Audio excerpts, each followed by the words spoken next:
morning, students, and welcome you to my class. Today we are going to discuss from paragraph 32. I was taken home across the Bristol Channel and I felt so wonderful at being away from the school that I very nearly forgot I was meant to be ill. So as the child was taken home, he felt so wonderful. He was so happy to be away from the school. And he completely forgot that he was to act as if he was ill. That afternoon I had a session with Dr. Dunbar in Cardiff and I tried the same tricks all over again. But Dr. Dunbar was far wiser and more skillful than either the matron or the school doctor. So after reaching home in the afternoon, he had a session with a doctor, Dr. Dunbar. And while Dr. Dunbar examined him, the narrator tried the same tricks that he had tried in front of the matron and in front of the school doctor. And he tells that Dr. Dunbar was more wiser and more skillful than both the matron and the school doctor. After he had prodded my stomach and I had done my yelping routine, he said to me, "Now you can get dressed again and sit yourself on that chair." So after examining, the doctor asked him to wear his dress and sit on the chair. And while Dr. Dunbar was examining students, the narrator has played or used all the tricks that he had used in front of the matron and the school doctor. He himself sat down behind his desk and fixed me with a penetrating but not unkindly eye. "You are faking, aren't you?" he said. So after getting back to his own place, the doctor looked straight to the narrator's eyes, but then the doctor's eyes were not unkindly eye, it was a kindly eye, and straightforward told him that "you are faking," means you are lying, you are not having the appendicitis, you are just cheating, aren't you? "How do you know?" I blurted out. The narrator asked, "How do you know, doctor, that I am faking?" "Because your stomach is soft and perfectly normal," he answered. "If you had had an inflammation down there, the stomach would have been hard and rigid. It's quite easy to tell. So experienced doctor, professional doctors will find out by touching the nerves, by touching the places of injuries, the depth of injuries, they will easily find it out." So the doctor says that your stomach is normal. If you had appendicitis, your stomach would have been little hard and rigid.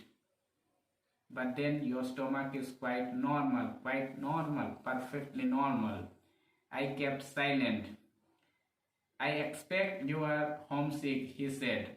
So the Dr. Dunbar is saying that you are homesick. That's why you are faking.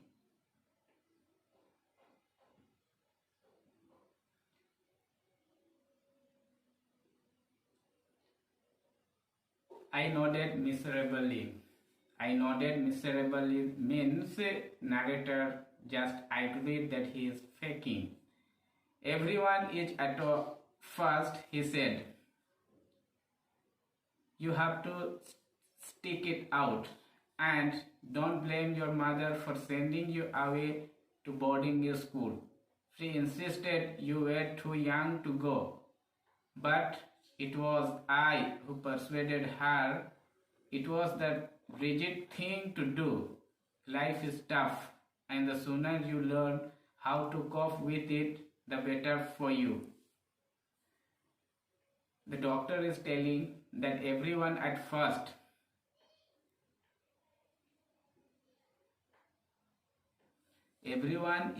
at first, you have to stick it out, and don't blame your mother for sending away to boarding school. So the doctor is telling that you have to stick to your plan. You stick faking. You do fake, but then don't blame your mother for sending you to the boarding school. She was not ready to send you to the boarding school, but it was I who persuaded, who spoke to your mother, and I thought it was right thing to send you to the boarding school. Life is tough. Life ahead will be tough. It will not be easy. And the sooner you understand, means soon you understand that life is tough ahead, you will learn to cope up with it for your own goodness. Means if you understand the values of life, if you understand your life, then it will be easy for you to cope up all the challenges that you meet in the life.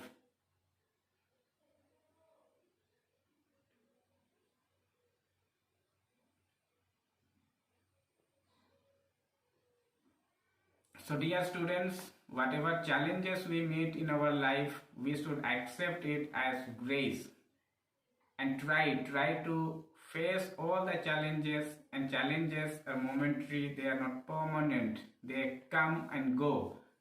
And once you face the challenges, you really experience the satisfactions in your life.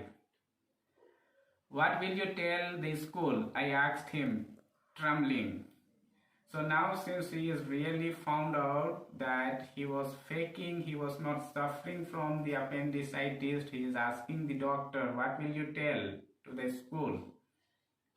He is frightened that his father or his mother will tell the school authorities that the child was really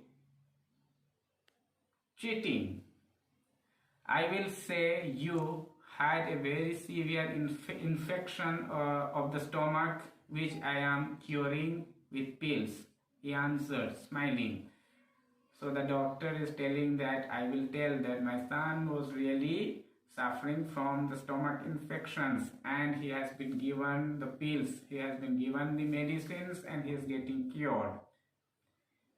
I will mean that you must stay home for 3 more days. But promise me you won't try anything like this again. Your mother has enough on her hands without having to rush over to fetch you out of school. So the doctor, who is his father himself, is telling that you need to stay another 3 more days at home, and you will be sent to the school, and never try to do it again. Never repeat it. Never try to cheat your matron to go or come home. And your mother has enough on her hands, means she has more works in her hands, and leaving everything else, she really ran to get you from the school. So don't play with the emotions of your mother. Don't play with your father's emotions as well. I promise, I said, I will never do it again. The narrator at the end understands the value of the boarding school, understands the value of time, understands the value of the good thoughts of his father and mother. He promises that he will never do it again. He will never cheat the hostel warden, he will never cheat the school authorities to come back home. So dear students, this is what the story is all about, the homesickness. In our school days, we usually have this kind of tricks. We usually play with our teachers, with our school authorities, that is headmasters. We really try to cheat with them by faking, by having the wrong intentions of not doing the homework, and we really create new stories. But then we are not cheating the school authorities, we are not cheating the teachers, we are actually cheating ourselves, we are cheating with our own life, we are playing with our own life. So dear students, whatever it may be, please concentrate on your studies and try to succeed in your life. Even if we have the homesickness, we will have to go ahead in our life. So please concentrate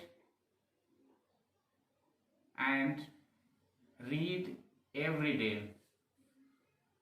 I hope you will keep my words and you will not behave like the narrator, like the writer Roald Dahl. Thank you.